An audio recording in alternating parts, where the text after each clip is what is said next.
Assalamualaikum warahmatullahi wabarakatuh. My name is Nadhifatul Aulia. My student number is 095. In here, I want to explain you about how managing a student misbehavior. I want to explain to you about a rebellion.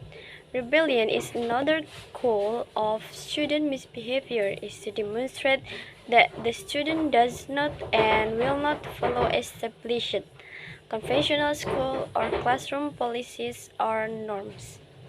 Psychological release. Many times students misbehave as a means of releasing mental, emotional, or physical energy. Often we give considerable attention to students' academic needs, but we neglect their needs for psychological energy release. And then apathy. While it seems counterintuitive, one of the goals of student misbehavior is to resist teacher instruction or control by being apathic. Students often exhibited apathic communication responses such as listlessness, indifference, little emotion, or unconcern as a form of passive destructive behavior. And then challenge the teacher's power or control. Occasionally, students will openly, flagrantly, glaringly, and obnoxiously disregard, ignore, or refuse to comply with an instructor request or appeal. This kind of destructive, open, defensive misbehavior is usually motivated by the students when wanting to demonstrate to her or his peers that they can challenge the teacher's power or control. Unfortunately, this type of flagrant student misbehavior often places the teachers in untenable, precarious situation. And then, classroom fatigue. Classroom fatigue syndrome can lead to misbehavior problems. When our students become fatigued, bored, frustrated, exhausted, or weary, they will often exhibit verbal or nonverbal misbehaviors. Students demand that we keep them entertained. In fact, besides being a helper, manager, controller, and provider, we are often expected to be entertainers. Revenge. Revenge is commonly known as the get even response. Sometimes our students will misbehave in order to get revenge, get even with, or make our lives very uncomfortable for something we did or didn't do. Often we may never know what we did or didn't do to cause a student to seek revenge.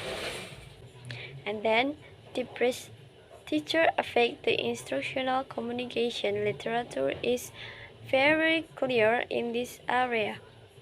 When students have low or depressed affect or liking for their teachers, they learn less, engage in recommended behaviors less often, likely to comply with the teacher's request, and if not forced to attend class, will attend class less frequently than students who have higher affect for the teachers.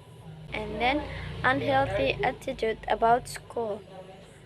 There is often students who perceive the school environment to be hostile and deceptive to their needs, impersonal, cold, and position-oriented, will have discipline or behavior problems.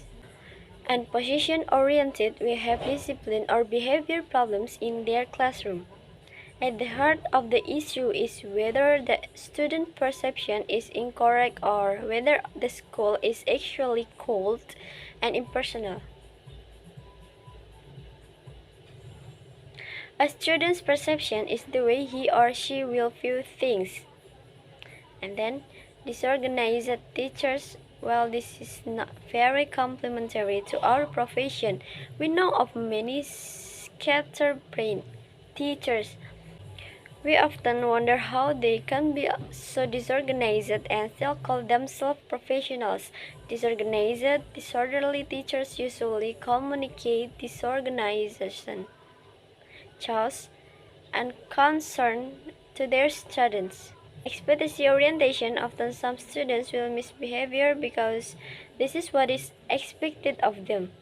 They have been classified as behavior problems, misfits, or disciplinary problems from the time they entered school. Hence, they have learned to communicate and behave in the way which is expected of them by school personnel. And the last, external variable impact occasionally.